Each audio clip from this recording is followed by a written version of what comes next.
কোন দিন জানি রে প্রথম রজনী আমাদের এসে যায়। এই মাহফিল থেকে ফেরার পথে ফিরে যাব কিনা কোনো গ্যারান্টি নাই। কত বক্তা ফিরে যাওয়ার সময় কবরে চলে গেল, কোনো দিন আর তারা ফিরে আসে নাই।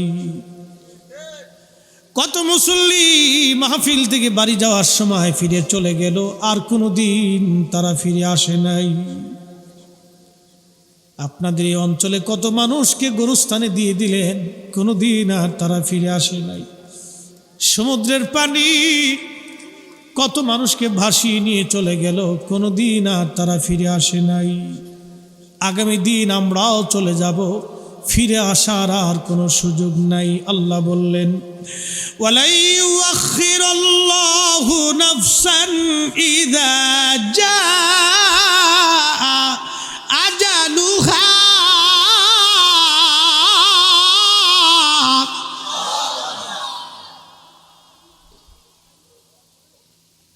আল্লাহ ডেকে বলেন, বান্দারে হায়াত শেষ হয়ে গেলে দুনিয়াতে এক সেকেন্ড থাকার মতো আর সুযোগ তোমার নাই।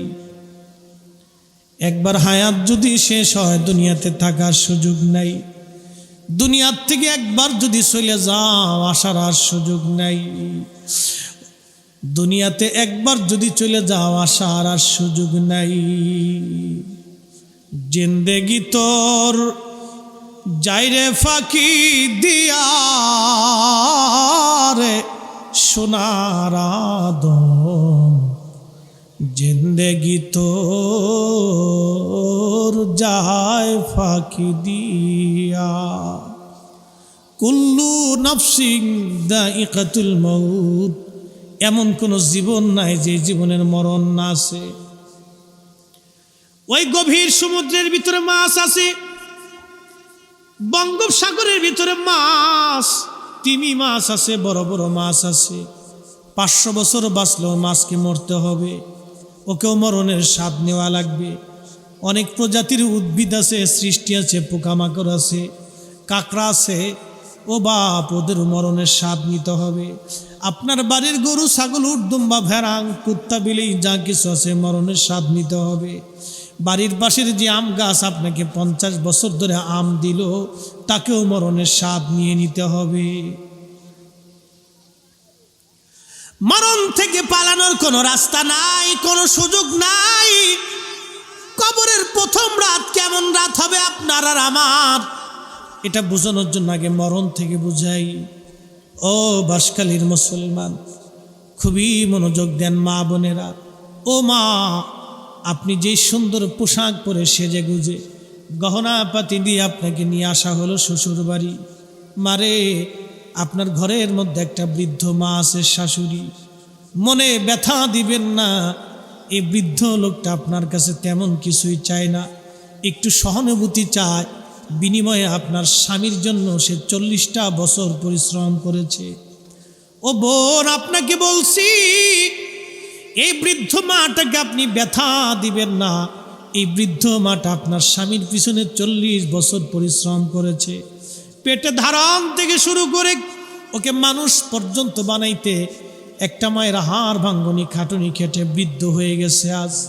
সে কিছুই চায় না রে বোন, আপনার কাছে মাত্র একটু সহানুভূতি আর ভালোবাসা চায়। মনে ব্যথা দিয়েন না, ওনাকে ব্যথা দিলে মালিক বেজার হয়ে যাবে। মালিক, ও বোন, আজকে আপনি আসছেন এই দুনিয়াতে, এই বাড়িতে। আগামী দিন এই বাড়ি থেকে আপনাকে নিয়ে যাওয়া হবে সাদা পোশাকে, আপনার দামি দামি গহনাগুলি রেখে যাওয়া হবে। কবরের প্রথম রাত কেমন হবে? আহা কবর, কবর, কবর, কবর। ও যুবক, কবর কিন্তু যুবক চিনে না। ও বৃদ্ধ, কবর কিন্তু বুড়া চিনে না।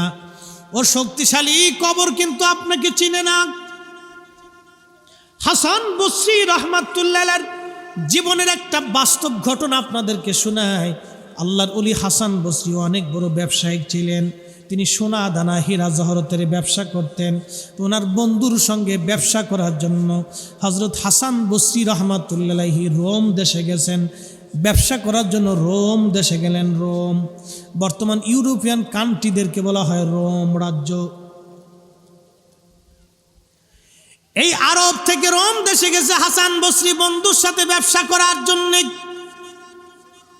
তো রোমান সম্রাট প্রত্যেক বছরে একটা সুন্দর তাঁবু টানাইতেন, ওই তাঁবুর ভিতরে একটা কবর।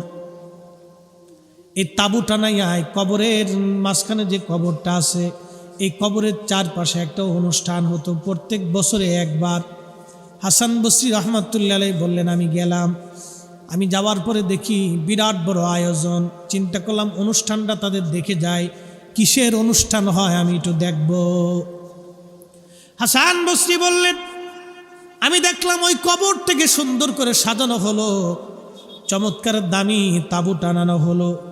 এই কবরের চারপাশে সুন্দরী সুন্দরী রূপসী নারীরা আসলো, আর এই তাঁবুর চারপাশে তারা ঘুরতে লাগলো আর কি যেন বলতে লাগলো। আর এই নারীগুলি কাঁদতে লাগলো, তারা কেঁদে কেঁদে বলে বলে এই সুন্দরী রূপসী নারীরা তারা চলে গেল। এরপরে আর একদল বৃদ্ধ লোক আসলো।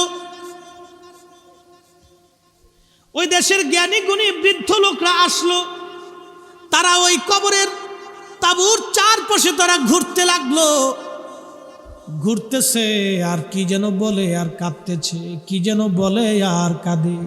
তারাও ঘুরে কি যেন বলে আর কাঁদে। হাসান বসরি রহমাতুল্লাহ আলাইহি বললেন, কেঁদে কেঁদে বলে বলে এই মানুষগুলি তারাও চলে গেল।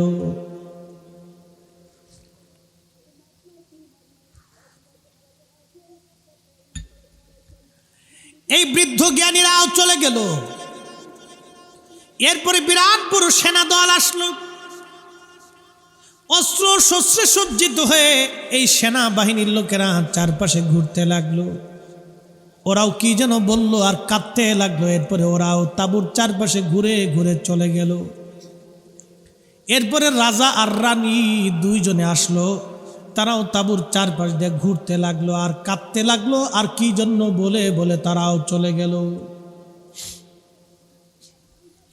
হাসান বসরি বন্ধুকে ডেকে বলেন, বন্ধু তুমি তো তাদের ভাষা জানো, আজকে ঘটনার ব্যাখ্যাটা দয়া করে আমাকে বলবানি রে বন্ধু। বন্ধু বলল, হ্যাঁ হাসান তোমাকে বলতেছি শোনো। হযরতে হাসানকে বন্ধু ডাক দিয়ে বলতেছেন, বন্ধুরে শোনো, যেই কবরটা দেখতেছে এই কবরটা হলো এই দেশের রাজার সন্তান, বড় সন্তানের কবর। এই ছেলেটা মারা গেছে, ছেলের কবরের উপরে প্রত্যেক বছরে রাজা তাঁবু টানায় একটা অনুষ্ঠান করে, কবরটাকে সুন্দর করে সাজায়, সাজাইয়া এই তাঁবুটাকে টানাইয়া খুব সুন্দর করে তারা একটা অনুষ্ঠান করে। অনুষ্ঠান করে এই ছেলেটাকে কবরের চারপাশ দিয়ে সর্বপ্রথম যে সুন্দরী সুন্দরী নারী দেখছো রে হাসান, এই নারীগুলি হলো এই রোম রাজ্যের সবচাইতে সুন্দরী রূপসী নারী। এরা সেই কবরের চারপাশ দিয়ে ঘুরল আর বলল, ও যুবরাজ, যদি আমাদের যৌবন দিয়া সৌন্দর্য দিয়া যদি তোমাকে বাঁচানো যাইতো যুবরাজ, তাহলে আমরা রোম রাজ্যের সমস্ত সুন্দরীরা আমাদের যৌবন দিয়া আর সৌন্দর্য দিয়া তোমাকে বাঁচায় রাখতাম। কিন্তু তোমাকে এমন একজন মালিক নিয়ে চলে গেছে যার কাছে এই রূপ আর যৌবনের কোনো মূল্য নাই। কথা বলেন ঠিক কিনা?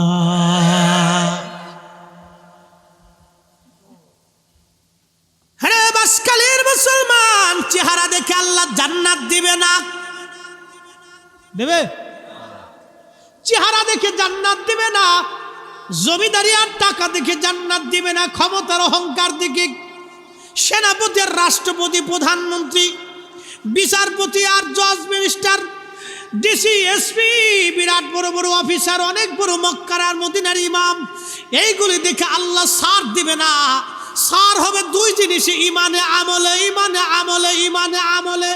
ইমান আহলে সুন্নাতুল জামাতে ছিল কিনা, কলিজার ভিতরে রসুল প্রেম ছিল কিনা। নবীর প্রেম যদি কারো কলিজার মধ্যে থাকে, ভালোবাসা থাকবে, ওই উম্মাত হাসতে হাসতে খুদার জান্নাতে চলে যাবে।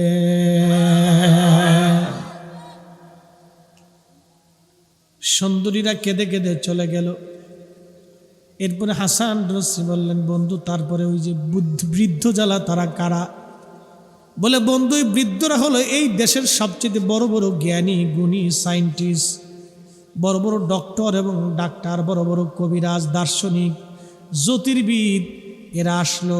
এরা চারপাশ দিয়ে কাঁদলো আর বলল, যুবরাজ, যদি জ্ঞান দিয়ে আর মেধা দিয়া যদি আপনাকে বাঁচানো সম্ভব হতো, তাহলে আমরা সমস্ত জ্ঞান আর মেধা দিয়ে আপনাকে বাঁচানোর চেষ্টা করতাম। ও যুবরাজ, আপনাকে এমন একজন নিয়ে চলে গেছে যার কাছে আমাদের এই সামান্য জ্ঞান আর মেধা কোনো 4 পয়সাও মূল্য নাই। একবার জোরে বলবেন কি আল্লাহু আকবার। আল্লাহ বলেন, ইলা আলিমিল গায়ব,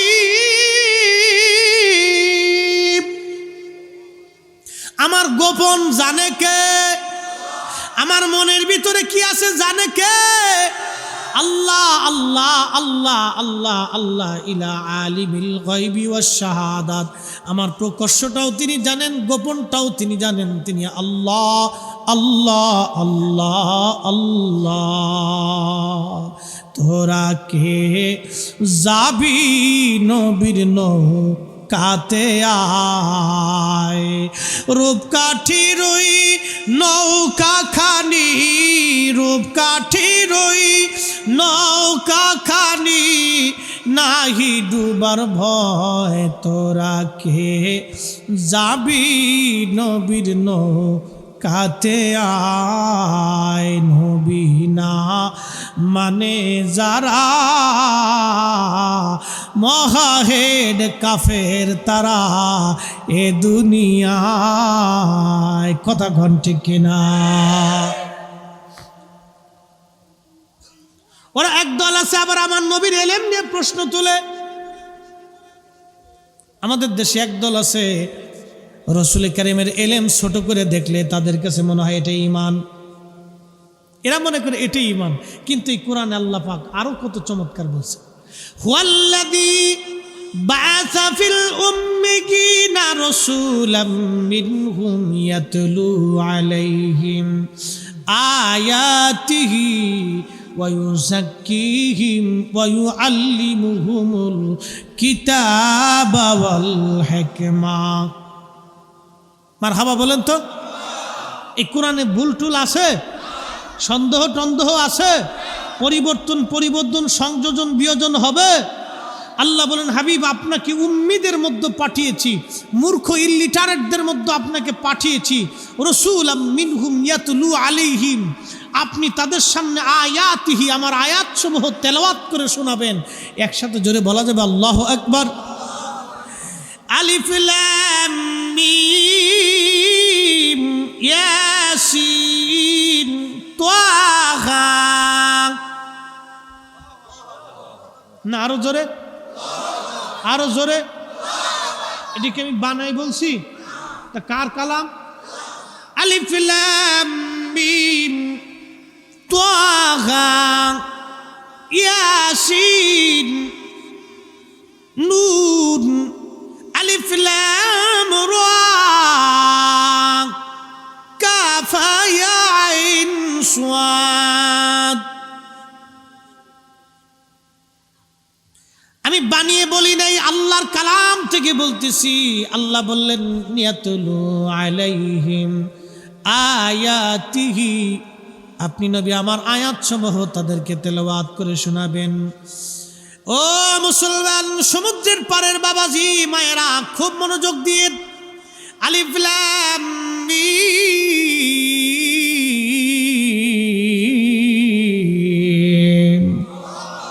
এর অর্থ কি আজও পর্যন্ত কেউ জানে?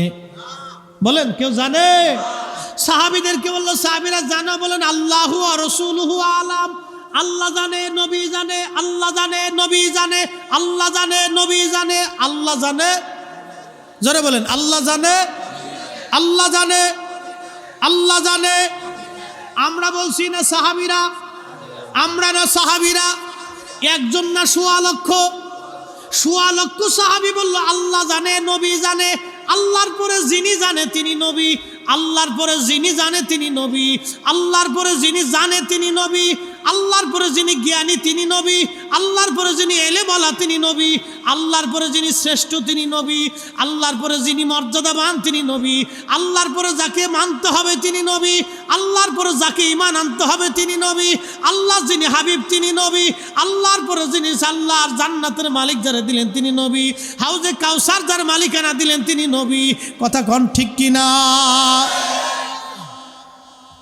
ঘুমাইছে? যদি আসে তো ধাক্কা মেরে দেন। রাত বিরাট, ঝিম আসা স্বাভাবিক। ওয়াজ করতেছি কোরআন দেখে দেখে, কোরআন শরীফ দেখে দেখে ওয়াজ করতেছি। আল্লাহর কসম করে বলি কোরআনের উপরে পৃথিবীতে কোনো দলিল নাই। কথা বলেন ঠিক কিনা? তো আলিফ লাম মিম, আলিফ লাম র পৃথিবীর আজ পর্যন্ত কেউ অর্থ করে দিতে পারলো না। ওরা কারা যারা বলে রসুল ইলিটারেট? ওরা কারা যারা বলে রসুল জানে না? আরে সোয়া লক্ষ সাহাবী বলল আল্লাহর পরে রসুল জানে, আল্লাহর পরে নবী জানে। আমরাও সুন্নিরা বিশ্বাস করি আল্লাহর পরে আমাদের নবী জানে। কথা বলেন ঠিক না বেঠে? হাত উঁচা করে বলেন ঠিক না বেঠে? যদি আমরা বেদাতীত হই, যদি সাহাব আল্লাহর পরে রসুল জানে এই কথা বিশ্বাস করাতে যদি আমরা বেদাতি হই, তো সাহাবীরা আগে বেদাতি হবে। আর সাহাবীরা বেদাত করলে আমরাও সাহাবীদের সাথে বেদাত করব। কত বড় হুজুর হয়েছে, হ্যাঁ কত বড় হুজুর। সাহাবীর জুতা এক পাল্লায় দিলে সারা দুনিয়ার হুজুর আর এক পাল্লায় দিলে এক সাহাবীর জুতার ওজনের সমান হবে না। কথা কন না কেন? কথা বলেন বলেন। আবু বকরের জুতা এক পাল্লায় দিলে সমস্ত আমরা আর এক পাল্লায় দিলে জুতার ওজনের সমান হবে?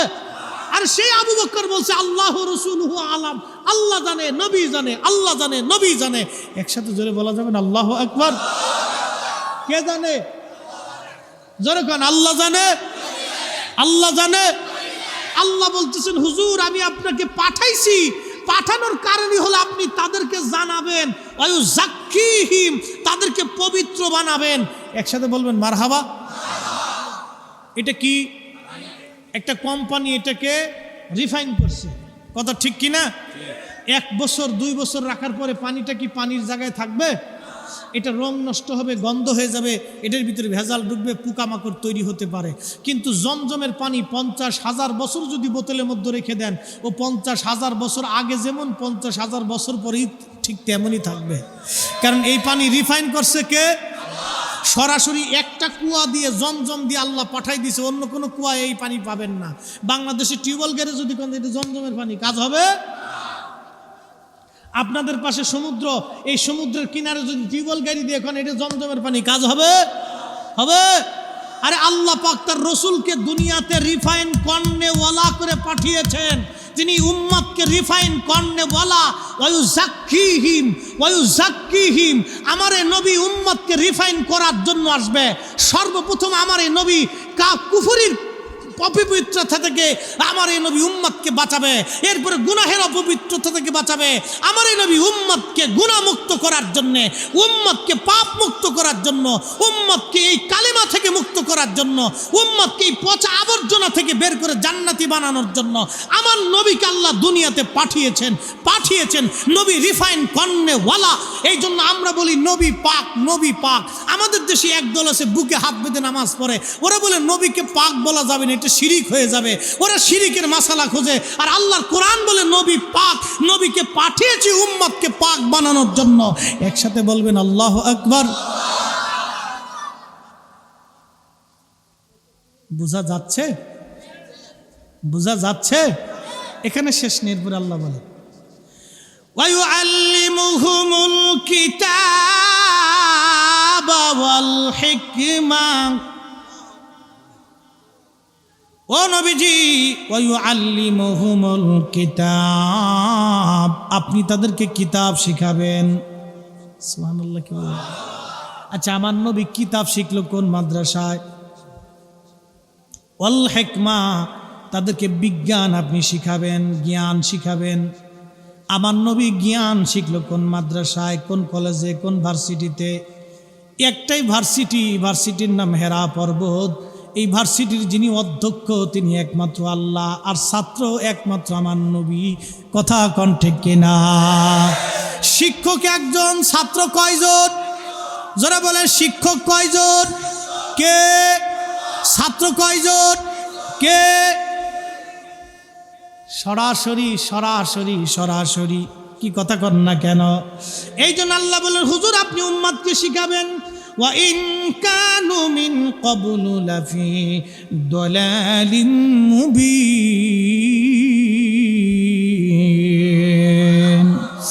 এই জন্য তাদেরকে শিখাবেন, তারা গুমরাহির মধ্যে ছিল, ভ্রষ্টতার মধ্যে ছিল, তারা মূর্খতার মধ্যে সয়লাভ হয়ে গিয়েছিল। নবীজি আপনি তাদেরকে জ্ঞানে এলেম তাদেরকে শিখাবেন, এই কিতাব আপনি শিখাবেন। ও বাপ খুব মনোযোগ দিয়েন, এই কিতাব শিখাইতে শিখাইতে শিখাইতে চলে গেলেন নবী। এই কিতাব, এই নবীজির হাদিস, নবীজির এলেম, যে আমাদের উম্মতের, আমার নবীর উম্মতের মধ্যে একজন উম্মত এলেম শিক্ষা দিলেন মুসলমানদেরকে, তার নাম ইমাম বুখারী রাহমাতুল্লাহি আলাইহি। আল্লাহ আল্লাহ নবীর হাদিসের, নবীর এলেমের খেদমত করার জন্যে, নবীর এলেমের খেদমত করার জন্যে ইমাম বুখারী কবরে তারে রাখা হলো। 16 বছর পর্যন্ত তার কবরের ভিতর থেকে আমার আল্লাহ জান্নাতের ঘিরান বের করেছে। হ্যাঁ হ্যাঁ হ্যাঁ, চিৎকার মেরে বলেন আল্লাহু আকবার। কত বছর, কত বছর, কত বছর?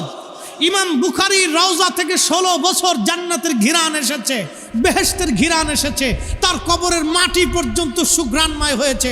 16 বছর পর্যন্ত মানুষ খালি মাটি নিচে নিচে নিচে। আরে আমার রসুলের এলেমের খেদমত, একজন বুখারীর কবর যদি বেহেশতের ঘিরান হতে পারে, আরে রাহমাতুল লিল আলামিন গোলামের গোলামের গোলামের হালত যদি এটা হয়, তো হুজুর করিম সাল্লাল্লাহু আলাইহি সাল্লাম ওয়ায়ুযাক্কিহিম, উম্মতকে পবিত্র বানানোর জন্য আসে।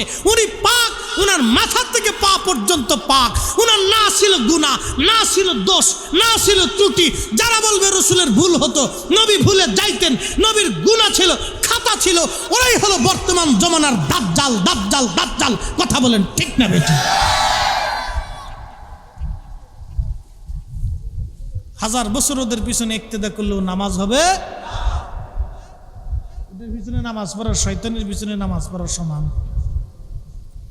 তাহলে ইমান নিয়ে কবরে যাওয়া লাগবে, ইমান ছাড়া গেলে কোনো রাস্তা হবে। কবর প্রথম রাত বলছিলাম, আহা কত কঠিন হবে কবরের সেই প্রথম রাতটা। বলবো কবরের প্রথম রাতের আলোচনাটা, মাত্র 15টা মিনিট সময় আমাকে দিবেন ইনশাল্লাহ। একসাথে জোরে বলি তো আল্লাহু আকবার। একটু জবান খুলে দরুদ শরীফ পড়ি, আল্লাহুম্মা সাল্লি আলা।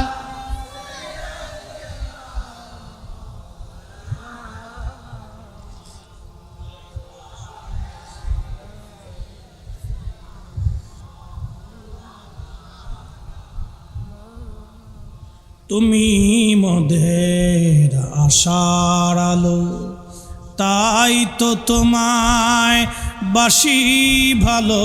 বলেন তুমি মোদের আশার আলো, তাই তো তোমায় বাসি।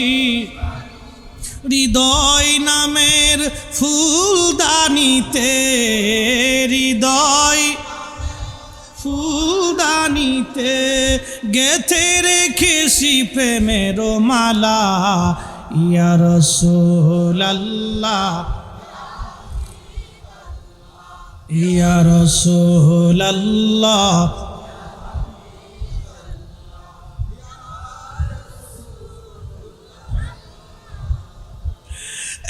সাগর পারের মুসলমান, ওই কবর প্রথম রজনী কত ভয়াবহ হবে আমি একটা ছোট্ট উপস্থাপন করি। আহা, দুনিয়াটা বড় কঠিন জায়গা বাপ, বড় কঠিন। একটা বাস্তব ঘটনা থেকে আমি আপনাদেরকে শোনাই। বাজানো ওই যে আমাদের পদ্মা নদী দিয়ে, এখন তো পদ্মা সেতু প্রধানমন্ত্রী সরকার করে দিয়েছে। ওই নদী পার হয়ে যাওয়ার সময় কত নৌকা ডুবে মানুষ মারা গেল, কত মানুষ ওই নদীর মধ্যে ডুবে ডুবে মারা গেল, কত মা সন্তান হারাইল, কত সন্তান মা বাবা হারাইল, কত সন্তানের কোলের মধ্যে বাবা মা হারিয়ে গেল, বাবা মার কোল থেকে সন্তান হারিয়ে গেল। এই কবর কত ভয়াবহ হবে তার একটা বাস্তব চিত্র আমি আপনাদের সামনে শোনাই। বাবা মুসলমান খুব মনোযোগ দিয়েন, মা বোনেরা সহ। ওই পদ্মা নদীর মধ্যে লঞ্চ ডুবে গেল, কয়েকশো মানুষ পানির মধ্যে ভেসে গেল। পদ্মা নদীর পানিগুলি বড় ঘোলা হয় এবং বর্ষাকালে খুব ঘন হয়। লঞ্চটা যখন ডুবে চলে গেল, কত মানুষ মারা গেল, কিছু মানুষ সাঁতরি উপরে আসছে। সাংবাদিক একজন মধ্যবয়স্ক 40 বছর এক লোককে জিজ্ঞেস করলো, আমার বয়সী হবে। লোকটা একবার হুশ আসে, আর একবার বেহুশ হয়ে যায়। আর শুধু হুশ আসার পরে চিৎকার মেরে কেঁদে বলে, আহা, আমি জীবনের সব হারাইছি, আমার কিছুই নাই, আমি একা হয়ে গেছি, আমার কিছুই নাই, আমি সব হারিয়েছি, আমার কেউ নাই। সাংবাদিক জিজ্ঞেস করলো, ভাই কে কে মারা গেছে, বলবেন কি? তখন ওই লোকটা ডাক দিয়ে বলে, সাংবাদিক, আমার স্ত্রী ছিল, আমার 2টা সন্তান, একটা ছেলে আর একটা মেয়ে। চাকরিতে জয়েন করার জন্য আমরা ছুটি কাটিয়ে ঈদের সময় লঞ্চটা ডুবেছিল। ছুটি কাটিয়ে আমরা পরিবার সহ ঢাকায় ফিরতেছিলাম। সাংবাদিক ঢাকায় যখন ফিরতেছিলাম, এই তুফানে লঞ্চটা সাগরের নদীর মধ্যে, পদ্মা নদীর মধ্যে ডুবে গেল। আমি জানালার পাশে বসা ছিলাম, আমার কোলের মধ্যে আমার ছোট্ট মেয়েটাকে কোলে নিয়ে বসে আছি, আমার স্ত্রী আমার ছেলেটাকে কোলের মধ্যে নিয়ে বসে আছে। স্বামী স্ত্রী 2 জন পাশাপাশি, আমি জানালার পাশে বসে আছি। লঞ্চটা কাত হয়ে যখন ডুবে গেল, আমি জানালা ধরে ফেললাম। আমার স্ত্রী ঘোলা পানির মধ্যে হারিয়ে গেল, কোথায় গেল আমি আর বলতে পারলাম না। আমার মেয়েটা কোলের মধ্যে ধরে রাখছিলাম। সাংবাদিক, শোনো গো, এই বাচ্চাটাকে যখন আমি আমার কোলের মধ্যে ধরে রাখছি, একটা হাত দিয়ে জানালা ধরলাম, বের হইতে আমি পারি না, কারণ প্রচণ্ড তুফানে খরস্রোতা নদী পদ্মা, তারপরে লঞ্চের মধ্যে ঘোলা পানি, আমি এক হাত দিয়ে বের হওয়ার মতো শক্তি আমার হাতে নাই। চেষ্টা করলাম কিন্তু পারলাম না। তখন আমার জীবনের সাথে, আমার হৃদয়ের সাথে, আমার বিবেকের সাথে আমার যুদ্ধ লেগে গেল। আমি চিন্তা করলাম, আহা, আমি যদি এখন ছেলেটাকে মেয়েটাকে ছেড়ে দেই তাহলে আমি বেঁচে যাব, আর মেয়েটাকে যদি বুকের মধ্যে জড়িয়ে ধরে রাখি আমিও মারা যাব, মেয়েটাও মারা যাবে। কিন্তু আমি আমার কলিজার টুকরা মেয়েটাকে বুকের মধ্যে জড়িয়ে ধরে রাখছি। সাংবাদিক, আমি ওই নিজের বিবেকের সঙ্গে লড়াই করতে লাগলাম। একটা পর্যায়ে লড়াই করে করে আমি ক্লান্ত হয়ে, আমি ব্যর্থ হয়ে গেলাম, আমি পরাজিত হলাম। সাংবাদিক, আমি আমার মেয়েটাকে, ছোট্ট কলিজার টুকরা সন্তানটাকে পদ্মা নদীর মধ্যে, লঞ্চের মধ্যে ছেড়ে দিল। আহা, একটা বাবার জন্য জীবনে কতটুকুন কঠিন সময় হলে নিজের সন্তানকে পানির মধ্যে চোখের সামনে ছেড়ে দিয়ে চলে আসা লাগতেছে। যেই সন্তানকে একজন বাবা মা কলিজার ভিতর থেকে ভালোবাসে, সেই সন্তানটাকে আজ বাবা নিজেই পানির মধ্যে ছেড়ে দিয়ে চলে আসতেছে। কত কঠিন জীবন, জীবনে কত বড় কঠিন। বুঝেন তো, একজন বাবা নিজের জীবনের চিন্তায় সন্তানকে পানির মধ্যে ছেড়ে দিল, তাহলে এই কবরটা কত কঠিন হবে। হাসান বসরি বলতেছে, বন্ধু, তারপরে ওই যে ঘটনাটা বলো তো, ওই যে সেই ঘটনাটা বলছিলাম, রোম সাম্রাজ্যের সেই যুবরাজের কবরের চারপাশ দিয়া এরপরে সৈন্যরা দৌড়াইল, কারণ কি? বন্ধু বলে, হাসান বসরি, ওই সৈন্যরা হলো এই রোম সাম্রাজ্যের বড় বড় চৌকস কমান্ডো সৈন্য। এরা চারপাশ দিয়ে ঘুরল আর বলল, ও যুবরাজ, যদি রণকৌশল দিয়ে, অস্ত্র শস্ত্র দিয়ে তোমাকে জীবিত রাখা যাইত, তাহলে আমরা সমস্ত শক্তি প্রয়োগ করে তোমাকে বাঁচায় রাখতাম। ও যুবরাজ, তোমাকে এমন একজন নিয়ে চলে গেছে যার কাছে আমাদের এই শক্তি আর রণকৌশল খুবই অসহায়, আমাদের কোনো কিছুই করার নাই, আমরাও তোমার কাছ থেকে কেঁদে কেঁদে বিদায় নিলাম। হাসান বসরি বলল, বন্ধু, তারপরে ওই রাজার রানী আসলো, কারণ কি? এরা কি বলল?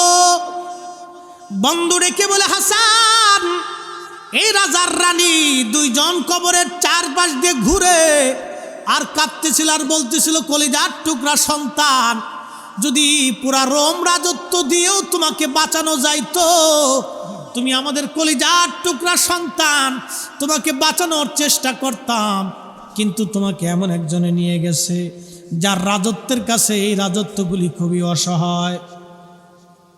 সুবহানাল্লাহ বলবেন।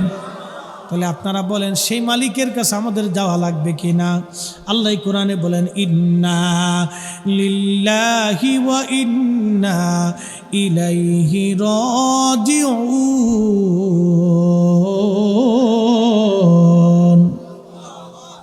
আল্লাহ ডেকে বলেন ইন্না লিল্লাহি, নিশ্চয় আমরা কার জন্যে? না একসাথে বলেন কার? আমরা আল্লাহর জন্যে ফিরে যাব। কার কাছে? আল্লাহর কাছে ফিরে যাব। আমরা কি নিয়ে যাব? দুইটা জিনিস নিয়ে যাওয়া লাগবে, একটা ঈমান আর একটা আমল। আমাকে আর একটা সাবজেক্ট দিছে হুজুর, একটা হলো পর্দা আর একটা হলো নামাজ। আমি পর্দার ব্যাপারে নারীদেরকে বলবো, মা আপনাকে বলতেছি, মা পর্দার ব্যাপারে আপনাকে বলতেছি রে মা, নারীরা তিনটা কাজ যদি করে তাহলে হাসতে হাসতে জান্নাতে চলে যাবে। 1 নম্বরে সলাত, 2 নম্বরে পর্দা, 3 নম্বরে স্বামীর খেদমত। 1 নম্বরে নামাজ, 2 নম্বরে পর্দা, 3 নম্বর স্বামীর খেদমত কোনো নারী যদি করে তাহলে সে হাসতে হাসতে আল্লাহর জান্নাতে চলে যাবে। একবার জোরে বলা যাবে কি সুবহানাল্লাহ? এখন সিস্টেম হয়ে গেছে ভিন্ন। এমন নারী বিয়ে করেন যে নারী পরহেজগার, আবেদা, সালেহা, পর্দানশীল, ভদ্র, মার্জিত, লাজুক, এগুলি দেখে বিয়ে করে। এখন তো নতুন বেরোইছে বয়ফ্রেন্ড আর গার্লফ্রেন্ড, আমি নাম দিছি কুত্তা ফ্রেন্ড। হ্যাঁ কথা কষ্ট করে বলা পান জোরে খ, নাম দিছি কুত্তা ফ্রেন্ড। খারাপ দিছি? বয়ফ্রেন্ড গার্লফ্রেন্ড, যেই নারীর গার্লফ্রেন্ড আছে, যেই পুরুষের বয়ফ্রেন্ড আছে, ওরে বিয়ে করার শয়তান বিয়ে করার মধ্যে কোনো তফাৎ আছে? এই যেই নারীর বয়ফ্রেন্ড আছে ওই মেয়েরে বিয়ে করলে তোর কপালের উপরে ঠাডা পড়বে, ঠাডা ঠাডা। কি কথা কন না কেন? ওরে বিয়ে করার শয়তান বিয়ে করার মধ্যে তফাৎ নাই। ঠিক আসতে কেন জোরে? এগুলো কিয়ামতের আলামত।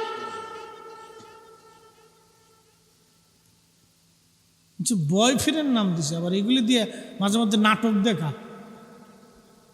আমার সমাজ ধ্বংস করার বুদ্ধি চলতেছে। আজ দিন দিন সমাজ বেহায়াপনায় নিমজ্জিত হচ্ছে।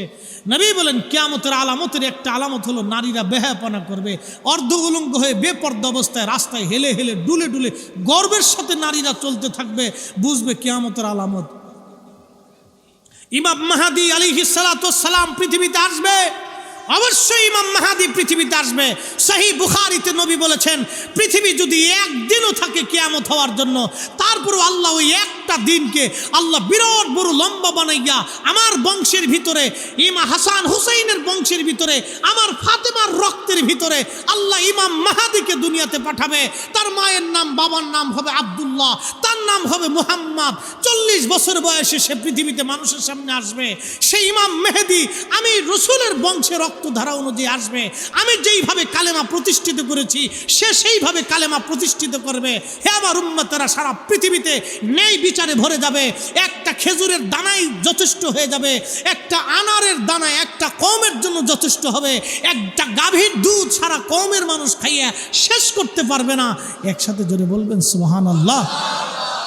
ইমাম মেহেদী আলাইহিস সালাম আসবে, কিন্তু তার আসার আগে যে বাস্তব নিদর্শন, একটা নিদর্শন জানাইছি, নারীরা বেপর্দা অবস্থায় বেহাই হয়ে আসছে, অর্ধ উলঙ্গ হয়ে রাস্তায় হেলে হেলে ডুলে ডুলে গর্বের সাথে হাঁটবে।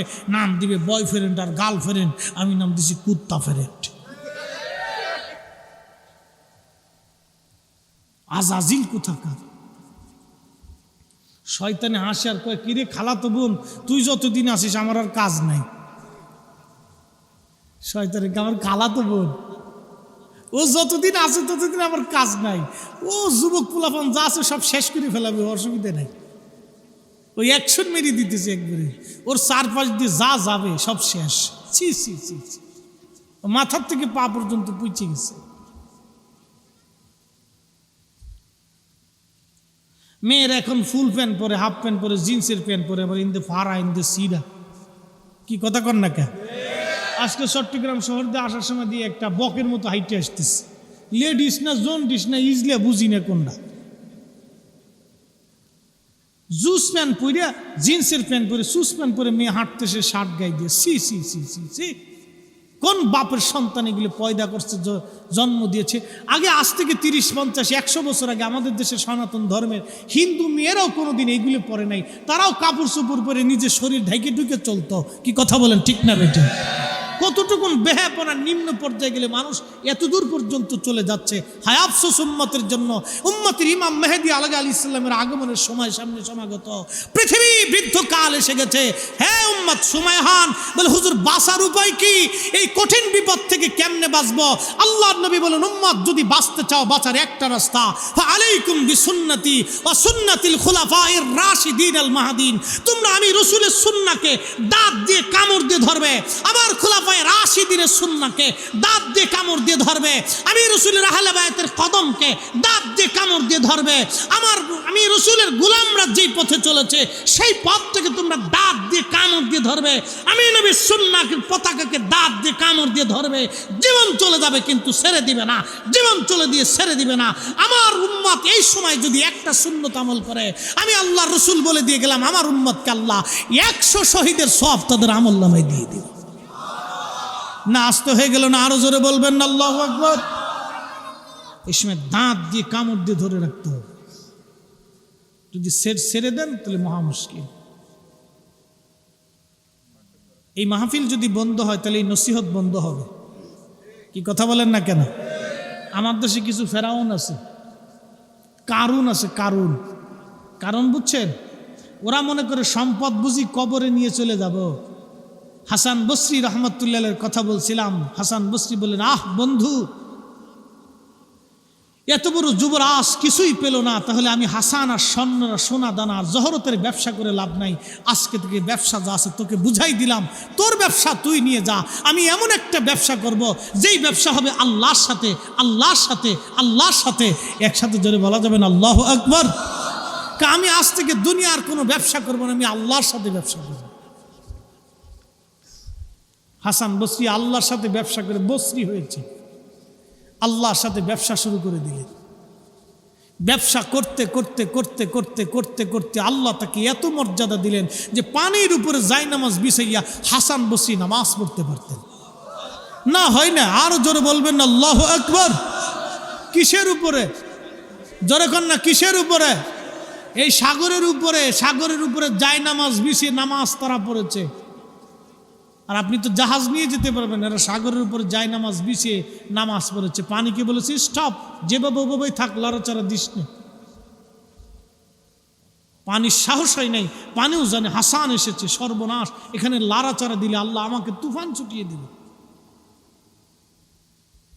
এই জন্য কবি আল্লামা ইকবাল চমৎকার বলেছেন, কে ওফা তূনে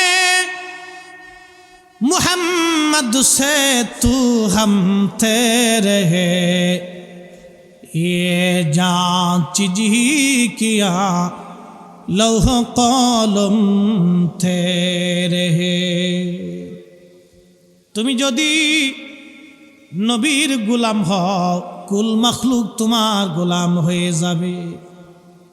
তুমি যদি নবীর গোলাম হও, কুল মখলুক তোমার গোলাম হয়ে যাবে। এরপরে আমার বিষয় হলো নামাজ।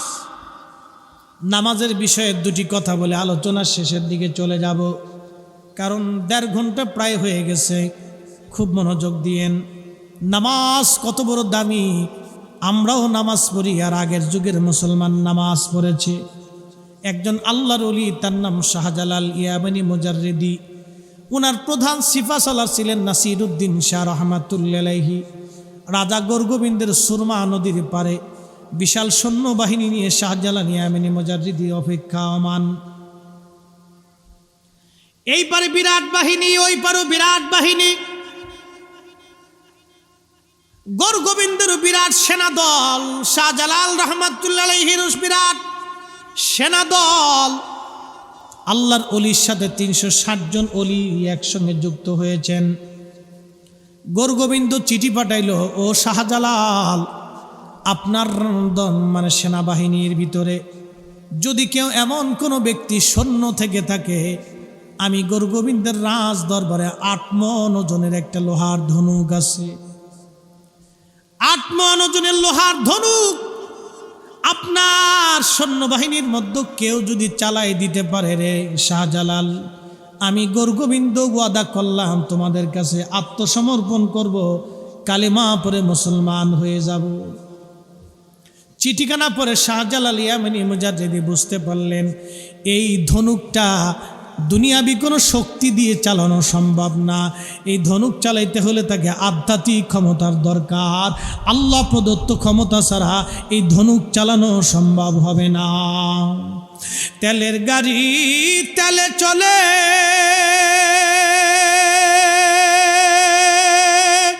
হাওয়ার গাড়ি হাওয়ায় চলে। হাওয়ার গাড়ি পাখি, তেলের গাড়ি তেলে চলে।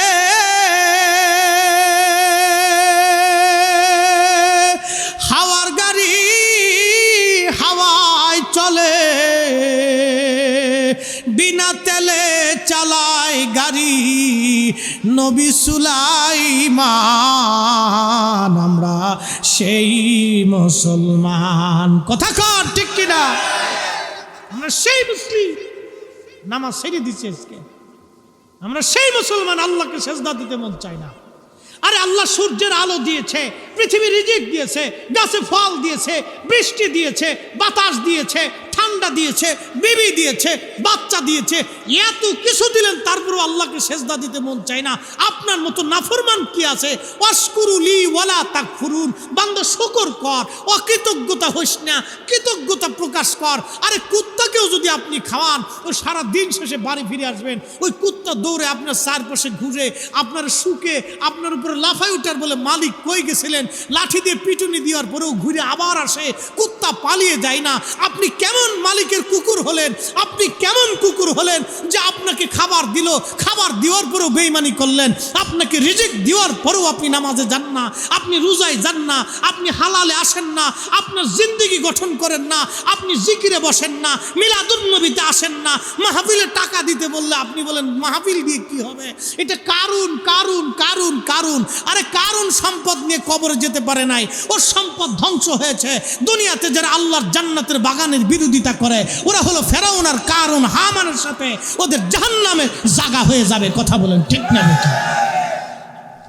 ও মনে করছে সম্পদ আমাকে খুব বাঁচিয়ে দিবে না।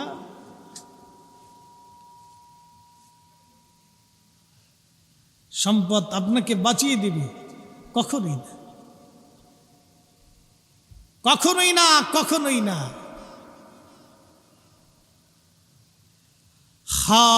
খুব মনোযোগ দিন। মুসলমান, শাহজালাল ইয়ামানি মুজাররিদি রাহমাতুল্লাহ আলাইহি সেনাবাহিনীর মধ্যে তাকায় বললেন, কে আসো রে? আমার সেনাবাহিনীর মধ্যে জীবনে কোনোদিন আসরের নামাজ কাজা করো নাই? সুবহানাল্লাহ বলবেন না? আরো জোরে বলেন। কোন নামাজ? জোরে বলেন কোন নামাজ? মুসলমান তারাও, আমরাও মুসলমান, তারাও মুসলমান, আমরাও মুসলমান।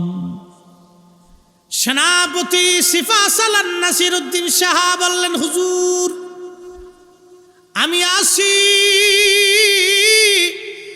জীবনে কোনোদিন আমি আসরের নামাজ কাজা করি নাই। একবার জোরে বলবেন কি আল্লাহু আকবার। তেলের গাড়ি তেলে চলে,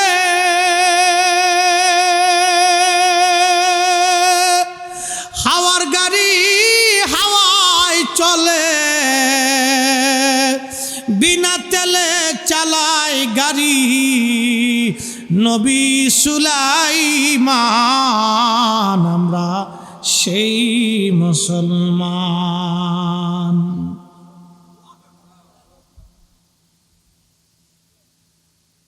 আল্লাহর ওলি ডাক দিয়ে বলেন, সিফা সালার বুঝে বলছো তো? বলে হ্যাঁ হুজুর বুঝে বলছি।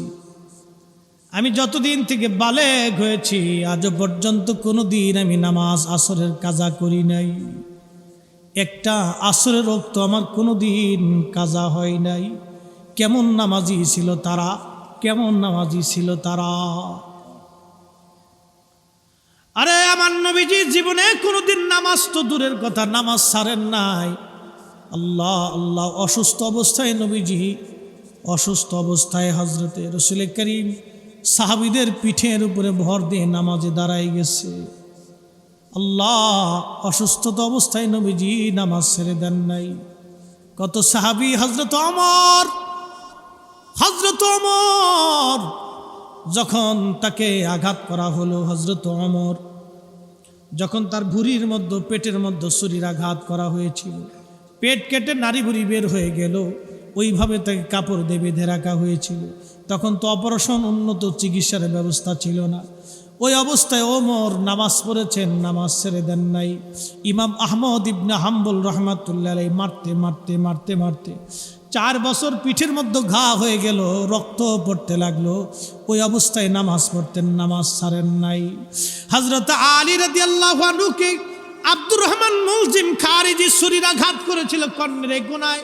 3 দিন পর্যন্ত রক্ত বন্ধ হয় নাই, কিন্তু হযরত আলী রাদিয়াল্লাহু আনহু এক ওয়াক্ত নামাজ তখনও ছেড়ে দেন নাই। একবার জোরে বলা যাবে আল্লাহু আকবার। আল্লাহ, তারা মুসলমান। এটা নামাজ, নামাজ, নামাজ, নামাজ, নামাজ। এ যুবক তারা মুখরণ অবস্থায় শাহাদাতের আগে নামাজ ছাড়ে নাই। ইমাম হুসাইন শাহাদাতের পূর্ব সময় ডাক দেখে, সীমার আমার একটু সময় দিবি, আমি 2 রাকাত নামাজ পড়ে আল্লাহকে সেজদা দিয়ে দিতে চাই। ও হুসাইন ইসলামের মুসলমান, হুসাইন নামাজ ছাড়ে নাই, আমরাও নামাজ ছাড়ব না। কথা বলেন ঠিক না বেঠিক? ইমাম হুসাইন শাহাদাতের সময়ও নামাজ ছাড়ে নাই। আমাদের জীবনের সম্বল নামাজ, নামাজ, নামাজ। ও মা, হযরত ফাতেমা রাদিয়াল্লাহু আনহা একেবারে 3 দিন পর্যন্ত ঘরের মধ্যে কোনো খাবার ছিল না, তারপরও নামাজ ছাড়ে নাই। ফাতেমার ঘরের বালিশ ছিল খেজুরের ছাল দিয়ে বানানো। কি করে বলবো, সাইয়্যিদাতুন নিসাই আহলিল জান্নাহ। আদম সফিউল্লাহ থেকে কিয়ামত পর্যন্ত যত নারী জাতি জান্নাতে যাবে, ফাতেমা হলো সব নারী জাতিদের সর্দারিনী। খেজুরের ছাল দিয়ে তার বালিশ বানানো হয়েছিল। একটা মাত্র কম্বল ছিল স্বামী আর স্ত্রী। ওই কম্বলখানা গায়ে দিতেন, পা বের হলে মাথা বের হতো, মাথা বের হয়ে গেলে পা বের হয়ে আসতো। মাথা ডাকলে পা বের হতো, পা ডাকলে মাথা বের হতো। এই কম্বল দিয়ে সারা জীবন ফাতেমা কাটাই দিয়েছে। জগত জননী সাইয়্যিদাতুন নিসাই আহলিল জান্নাহ ফাতিমা। ও বোন, তোমার আজকে সৌন্দর্যের জন্য কত রঙের ঢঙের কাপড় চোপড় তোমার লাগে। সেই দিনের ফাতেমা কাপড় সেলাই করে করে করে করে তালি দিয়ে দিয়ে দিয়ে দিয়ে জীবন পার করে দিল। সাইয়্যিদাতুন নিসাই আহলিল জান্নাহ ফাতিমা, ফাতিমা, ফাতিমা, ফাতিমা, ফাতিমা, ফাতিমা। মুজাদ্দিদ আল ফিসানির মতো আল্লাহর ওলি, অনেক বড় হাস্তি, 4 তরিকার এক ইমাম, তিনি দোয়া করতেন, ইলাহি বিহক্কে বনি ফাতেমা কে বড় কৌলে ইমা কুনে খাতেমা। আল্লাহ, তুমি হযরত ফাতেমার আওলাদদের উসিলায় আমার দোয়া কবুল করে নাও। আল্লাহ, ফাতেমা এত বড় ইজ্জতওয়ালি ছিল, এত বড় ইজ্জতওয়ালি ফাতেমা, এত বড় ইজ্জতওয়ালি ফাতেমা। আল্লাহর নবী জানতে গেলে সময় ফাতেমা কাঁদতেছিল। নবীজি ডাক দিয়ে বলেন, ফাতেমা কি জন্য কাঁদো? বলে, বাবা বিরহ বেদনার জন্য কাঁদি। ফাতেমারে, কাঁদবে না, সমগ্র সৃষ্টির মধ্যে তোমার আব্বাকে আল্লাহ বেশি ভালোবাসে। ফাতেমারে, ও ফাতেমা, এরপরে আল্লাহ সারা পৃথিবীর মধ্যে নজর দিয়ে তোমার আব্বার পরিবারকে আল্লাহ শ্রেষ্ঠ বানাইছে। অর্থাৎ আমি নবীর পরিবার হলো শ্রেষ্ঠ পরিবার, আমাদের পরিবারের মতো এত বড় দামি পরিবার আর নাই। আমার এই পরিবারের মধ্যে আল্লাহ আলীরে মর্যাদাবান বানাইছে। তোমার আলীর বিবাহের ব্যাপারে আমার কোনো সিদ্ধান্ত না রে ফাতেমা, এই সিদ্ধান্ত আমার আল্লাহ নিজে করেছে। তোমাদের বিয়ে আমার আল্লাহ নিজে দিয়েছে। একবার জোরে বলা যাবে কি মারহাবা। সেই ফাতেমার বালিশ খেজুরের ছাল দিয়ে বানানো। ও নারী, তোমার সৌন্দর্যের জন্য 3000 টাকার লিপস্টিক দরকার হয়। বাড়ির পাশে কত বোন না খেয়ে থাকে। 3000 টাকার লিপস্টিক না হলে চলে না। জিন্সের প্যান্ট পরে আর দোলঙ্গ হয়ে বেহায়াপনা রাস্তায় চলো। বোন ও নারী, তোমার নামও ফাতেমা। কি উপায় হবে তোমার? কি উপায় হবে তোমার? কি উপায় হবে তোমার?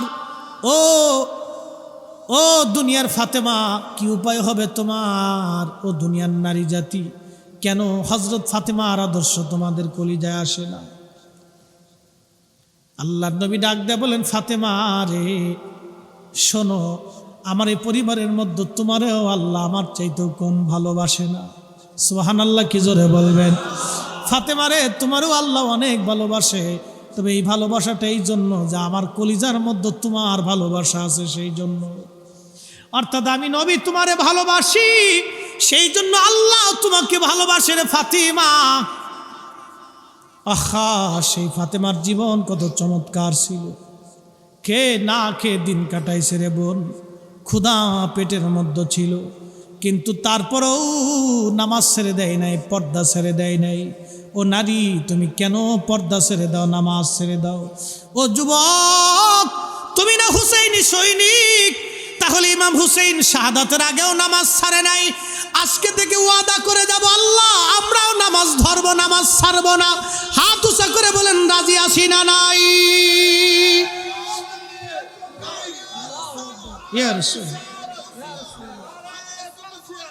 জিন্দাবাদ, জিন্দাবাদ, জিন্দাবাদ। কষ্ট হইতেছে? একসাথে জোরে বলবেন আল্লাহু আকবার। নামাজ ছেড়ে দিবেন? পড়বেন তো ইনশাল্লাহ? 3 রাকাত মাঝে মধ্যে, 3 ওয়াক্ত মাঝে মধ্যে ছেড়ে দিবেন আর পড়বেন? এটা চলবে না, পড়তে হবে, ধরবেন। মোহতারাম, সেজদার উপরে ইবাদত নাই। আপনি যখন আল্লাহকে সেজদা দেন, সুবহানা রাব্বিয়াল আলা, আল্লাহর বরত্ব মহত্ব ঘোষণা করেন, আল্লাহ অনেক পরিমাণে খুশি হয়ে যায়। ডাক দেখে, ফেরেশতারা, বান্দা সৃষ্টি করতে নিষেধ করেছিলি, ওকে কাম দিয়েছি, ক্রোধ দিয়েছি, লোভ দিয়েছি, মোহ দিয়েছি, হিংসা দিয়েছি, কামনা দিয়েছি, বাসনা দিয়েছি, নেগেটিভ পজিটিভ সব দেওয়ার পরেও আমার বান্দা দেখ সেজদার মধ্যে পড়ে গেছে। ওর পেটে ক্ষুধা, তারপরও সেজদা দিচ্ছে। ওর বাড়িতে অভাব, তারপরও সেজদা দিচ্ছে। ওর মেয়েটা অসুস্থ, তারপরও সেজদা দিচ্ছে। ওর বিবিটা না খেয়ে তারপরও সেজদা দিচ্ছে। ওর দেখ আমার বান্দা রুগ্ন, তারপরও সেজদা দিচ্ছে। কি প্রচণ্ড গরম, এরপরও সেজদা দিচ্ছে। কি প্রচণ্ড শীত, তারপরেও সে অজু করতেছে, সেজদা দিচ্ছে। যা, তোরা আমার বান্দা সৃষ্টি করতে নিষেধ করেছিলি। ফেরেশতারা শোন, আমার বান্দা যেহেতু সেজদায় পড়েই গেছে, আমি আল্লাহর জীবনের গুনাহগুলি সব মাফ করে দিলাম। সিফা সালাদ নাসিরউদ্দিন শাহ বললেন, আমি পারি। আসরের রক্ত জীবনে কাজা হয় নাই। হাজরাতে শাহজালাল ইয়ামানি মুজাররিদি ডেকে বললেন, সিফা সালার, তাহলে তুমি পারবে 8 মণ ওজনের লোহার ধনুক চালায় দিতে? তুমি যাও, 8 মণ ওজনের লোহার ধনুক বিসমিল্লাহ বলে বাম হাত দিয়ে টান দিবা, ডান হাত দিয়ে যা পরিয়ে ছেড়ে দিবা, বাকি চিন্তা তোমার করা লাগবে না। সিফা সালাদ নাসিরউদ্দিন শাহ রহমাতুল্লাহ আলাইহি বেশি স্বাস্থ্যবান ছিলেন না, মিডিয়াম গড়নের ছিলেন তিনি। ওনার সেই তলোয়ারটা আমি দেখে এসেছি। সিফা সালাদ নাসিরউদ্দিন শাহ রহমাতুল্লাহ আলাইহি তিনি রাজা গোরগোবিন্দের রাজদরবারে যখন গেলেন, তখন গোরগোবিন্দের সেনাবাহিনীর লোকজন হাসি আর কয়, দেখছো মুসলমান বুঝি পাগল হয়ে গেছে আজ। বলে, মুসলমান বুঝি আজ পাগল হয়েছে, আমরা কোনোদিন উঠাইতেই পারলাম না। বলে চালাবে। ওরা জানেন আল্লাহর ওলির দৌড় আল্লাহর আরশ পর্যন্ত। কথা বলেন ঠিক কিনা? আরে আল্লাহর ওলিরা দুনিয়ায় বসে থেকে কার সাথে কথা বলে? আল্লাহর দুনিয়ার মধ্যে বসে নবীজি রওজা মুবারকে কানেকশন দিয়ে দেয়। ওরা বসে থেকে বাংলাদেশে কথা বলে রওজা মুবারকের সাথে। কথা বলেন না কেন? আর আমার দেশের নজদিক হয় নজদি, আর আমার দেশের নজদিক হয় নবী দেখে না। ওরে কানা, কি কথা কন না কে? ও কি এসব দেখি কানার, হ্যাঁ হ্যাঁ পূর্ব পশ্চিম বলতেছি, এসব দেখি কানার হাট বাজার। এক কানা কই আর এক কানারে। কষ্ট হইতেছে আপনাদের? রাত কিন্তু 2টা বাজতেছে। 2টা চলবে? হ্যাঁ হাত উঁচা করে বলুন চলবে। এসব দেখি কানার হাট বাজার। এক কানা কই আর এক কানারে, চলো এবার ভজদি কানা পথ চিনে না। কতক্ষণ পরকে ডাকে বারংবার, এসব দেখি কানার হাট বাজার।